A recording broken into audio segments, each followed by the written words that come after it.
Hello Gaffr players, welcome to Gaffr Tips. My name is FF Joel and welcome to a new series of videos that we're going to be having on the channel called 3 Things Learnt. We're going to be doing this after every single game week where we pick out 3 talking points from a Gaffr Fantasy point of view that we have noticed and 3 things that we've taken away from the game week just gone. It's not going to be an extensive overview of the whole game week, but rather just a little bite-sized video, some of the talking points, and hopefully they will be useful and provoke some thoughts and some things to consider ahead of future game weeks. So we're going to alternate, Kyle and I, between these. So I'm going to do game week 1, he will do 3 things learnt in game week 2, and so on. That's the plan for the foreseeable with this series of videos. So let's just jump right in to the very first thing that I think we have learnt in game week 1, and that is that Harry Wilson may be a better captaincy option than Mitrovic. And there are a few reasons why I think this. Obviously, before the start of the season, we were wondering if Harry Wilson would settle into his new side, Fulham, straight away, whether he'd hit the ground running. And I think it's quite clear from his performance against Middlesbrough on Sunday that he has. Here are some stats from the game: 2 shots on target, 3 key passes and 5 crosses to go with the goal that he scored, and he looked at a constant threat throughout the game. And we already know, especially players who played Gaffr last season, that for Cardiff he was very much a bonus magnet. He, I think, was the 9th best player for performance bonus for a Cardiff side that at times in spells were good but didn't score a bucket load of goals throughout the season. And I think one of the reasons why he may become a better captaincy option than Mitrovic is that he will improve on the returns that he had last season. He did get 18 returns last season, 7 goals and 11 assists. But he's now playing for a more attacking side, a side that we expect to finish towards the top end of the table. And I think he can improve on that amount of returns. He's going to be probably their main creative force in the midfield this season. And of course, being a bonus magnet, you come with a higher floor. A lot of you will remember last season Adam Armstrong was also a bonus magnet, and he would quite often, even if he didn't score, come out with 6 points because he would get 4 bonus, just because of the amount of shots he was taking.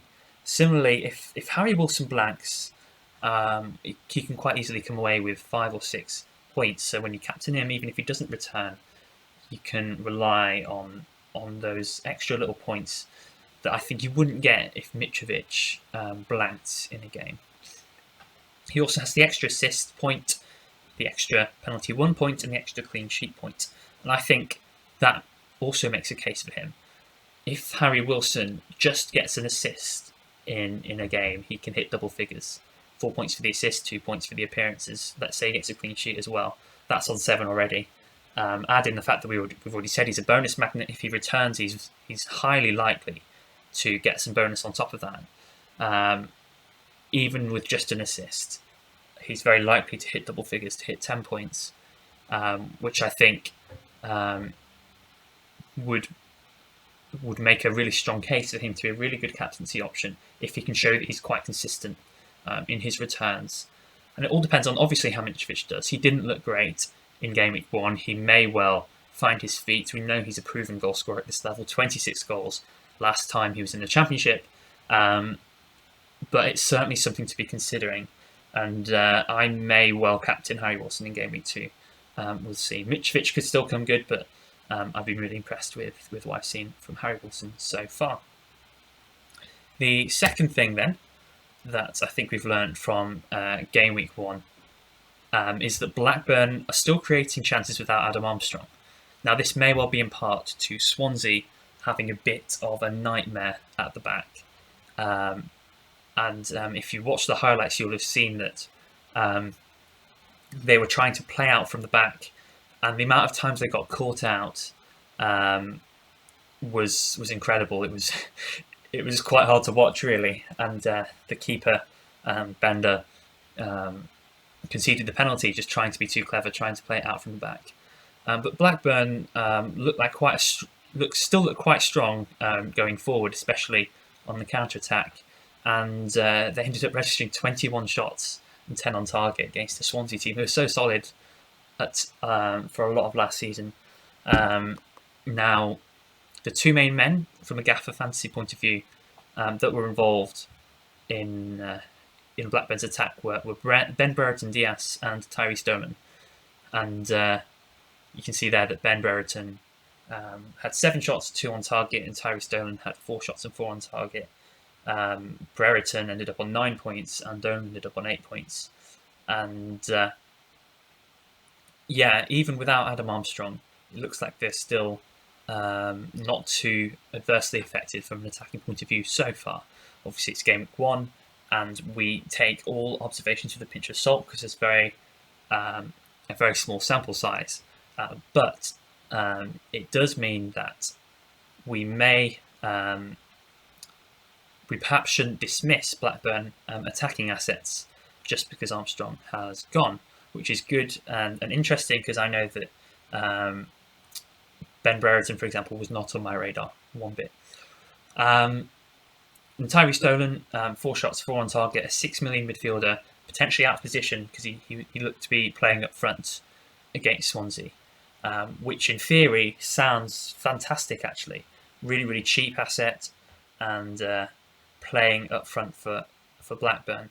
However, when I was watching the highlights, one of the things I felt, I haven't seen much of him as a player, but I don't know if some people who've seen more of him will agree, but I felt he lacked composure in front of goal. I felt like he is a player that will miss a lot of his chances, and his goal conversion rate will be quite low, and that would just be a concern for me.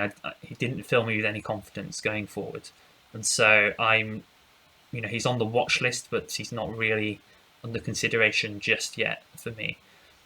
Any Blackburn fans, feel free to comment below your thoughts on Blackburn attacking assets and whether you think they could become viable options in Gaffr this year. Thirdly and finally, we still have a lot of unknowns around our striker spots. Obviously, all of the premium strikers blanked this weekend, and I've gone for the 3 expensive striker strategy. I have Mitrovic, Grant, and Mousset, and obviously a lot of us have got Mousset, and we have to decide what we're going to do with him. And I think it's very, very hard to decide where to go because we just simply don't know if these premium strikers are going to perform, and whether it's just a one-off game week where they all blanked, or are there actually going to be some better value budget options that emerge? Now, my advice would be, if you don't own Mousset, and if you've got any 3 of the other strikers that played and are valid options, even if they blanked, just hold on to them for another week or 2, gather some more data, and watch the highlights, see how they look, and go from there. I think, if anything, at the moment, it's if you don't know what to do, do nothing at this point.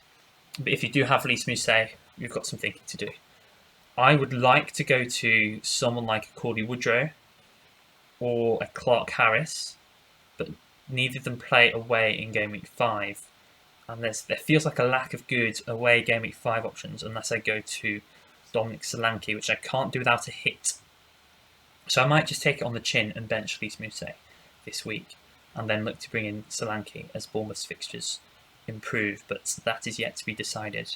Obviously, we need to keep an eye out on these budget strikers. Adebayo looked very good against Peterborough, but he was against Peterborough, so we can't read into that too much. So the striker spots, I think, are going to be really crucial for success in Gaffr this season. You've got to get these picks right. You've got to jump on the informed strikers at the right time, jump off at the right time, thinking about how you distribute your funds as well up front. And I don't think anyone can really predict who is going to become our template front 3 come game week 6, 7, 8, something like that.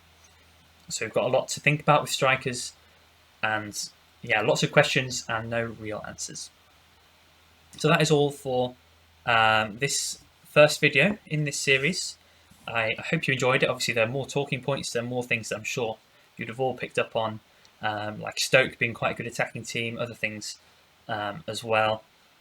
But yeah, hopefully you enjoyed the video, and we will see you for 3 things learnt in Game Week 2 very, very soon.